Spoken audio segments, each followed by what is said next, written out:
ஆண்டவரும் இரட்சகருமாக இயேசு கிறிஸ்துவின் இனிய நாமத்தில் யாவருக்கும் அன்பின் வாழ்த்துக்களை தெரிவித்துக் கொள்கிறேன். அருமையான தேவ பிள்ளைகளை, நியூ டே நியூ ஹோப், புதிய நாள் புதிய நம்பிக்கை தின தியானத்தின் மூலமாய் இந்த நாளில் கூட உங்களை சந்திப்பதில் மிகுந்த மகிழ்ச்சி அடைகிறேன். அல்லேலூயா. இன்றைக்கு கூட கர்த்தர் நமக்கு கொடுக்கிற வார்த்தை என்ன?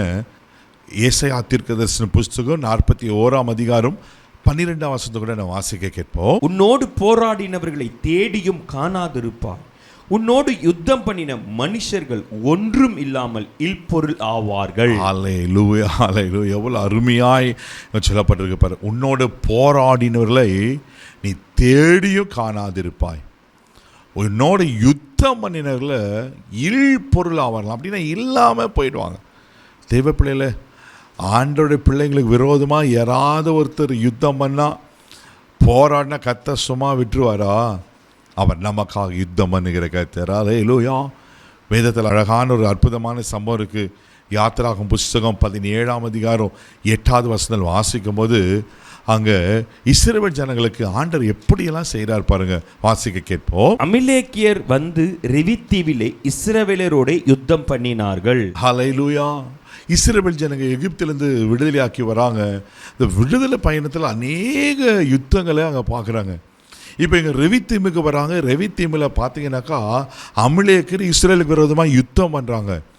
என்ன செய்வதுன்னு தெரியல. அப்போ தான் அழகான ஒரு காரியம் நடக்கும். மோசே மலை உச்சியில் கல் மேலே உட்கார்ந்துருப்பார். யோசுவா யுத்த காலத்தில் யுத்தத்தை செய்வார். எப்போதெல்லாம் மோசேன கரங்கள் உயர்த்தப்படுகிறதோ அப்போதான் யோசுவா யுத்த காலத்தில் ஜெயத்தை பார்ப்பார். தெய்வ பிள்ளைகளை, மோசேன கரங்கள் தளர்ந்து போகும்போது யோசுவா யுத்தத்தில் தொய்ந்து போவார். அப்படி தான் மோசேன கரத்தை தாங்கி பிடிப்பதற்காக ஆரோன் ஊரனும் அங்கே தாங்கி பிடிக்கிறத பார்க்குறோம். அங்கே ஒரு பெரிய ஜெயத்தை கர்த்தர் கட்டளையிடுகிற பார்க்கிறோம். நீங்கள் 11 வசனம் கூட வாசிக்க கேட்போம். மோசே தன் கையை ஏறெடுத்து இருக்கையில் இஸ்ரவேலர் மேற்கொண்டார்கள், அவன் தன் கையை தாழ விடுகையில் அமலேக்கன் மேற்கொண்டான். ஆமென். பாருங்க, மோசே கரங்களை உயர்த்தும் போது இஸ்ரவேல் ஜனங்கள் அங்கே ஜெயத்தை பார்க்குறோம். கர்த்தர் உங்களை என்னை அவர் நோக்கி நம்ம பார்க்கும்போது தெய்வ பிள்ளைகளை, ஆமென், அவருக்கு நேராக நம்ம கரங்களை உயர்த்தும் போது, அவரை நம்ம சார்ந்திருக்கும் போது, எத்தனை பேர் நம்மளுக்கு விரோதமாக யுத்தம் பண்ண வந்தாலும் கர்த்தர் நமக்கு தான் ஜெயத்தை கொடுப்பார். அல்லேலூயா. உன்னோடு போராடினங்களை நீ தேடியும் காணாது இருப்பான்னு சொன்ன போல, உன்னோடு யுத்தம் பண்ணவர்கள் இல்பொருள் ஆவார்கள்னு சொன்ன போல நிச்சயமாக இல்பொருள் ஆவார்கள். அதை யாத்திராகமம் 17 அதிகாரம் 13 வசனம் கூட நான் வாசிக்க கேட்போம். யோசுவா அமலேக்கையும் அவன் ஜனங்களையும் பட்டய கருக்கினாலே முறியடித்தான். பாருங்க, இதுதாங்க நடக்கும். யோசுவா, ஆமென், அமலேக்கரை பட்டய கருக்கினால முறியடித்தான்.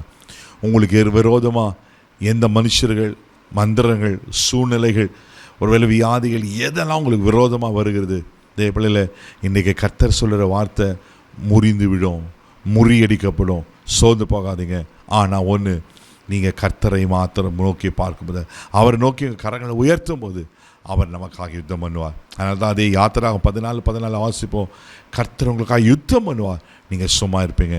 அப்போ கர்த்தர் நமக்கு யுத்தம் பண்ணார்னா தெய்வ பிள்ளைகளை, எப்படிப்பட்ட எதிராளி இருந்தாலும் இல் பொருள் ஆவார்கள். இன்றைக்கி உங்களுக்கு விரோதமாக்குற எல்லா காரியங்களும் இல் பொருளாகும். பயப்படாதீங்க, கர்த்தர் உங்களோடு கூட இருக்கிறார். கண்களை மூடி நாம் ஜெபிக்கலாம். தகப்பனே, உமக்கு நன்றி சொல்லி உம்மை துதிக்கிறோம், உம்மை ஸ்தோத்திரம்ப்பா. ஆண்டவரே, உமக்கு நன்றி அப்பா. அல்லேலூயா. ஆமென். உன்னோடு போராடின தேடியும் காணாதிருப்பா, உன்னோடு யுத்தம் பண்ணினர்கள் இல்பொருள் ஆவாச்சுனப்பல. இவர்களுக்கு விரோதமாக எப்படிப்பட்ட யுத்தம், எப்படிப்பட்ட மனுஷர்கள் எதிராக இருக்காங்க தெரியலப்பா.